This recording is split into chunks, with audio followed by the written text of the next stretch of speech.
alus, uz ceļa nokrīt avols un uzvedas kā klauns.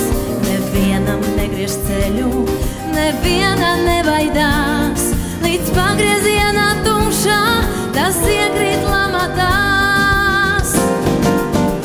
Ak vai, ko darīt, kā nu? Ir katram vienu reizi tas kritiens jāizjūt.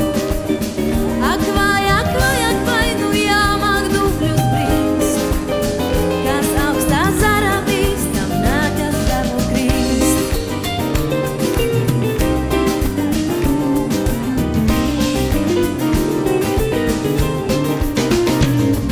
Un kā viņš nabags mokās un savas bēdas sūdz, un skatoties uz augšu, mums piedošanu lūdz.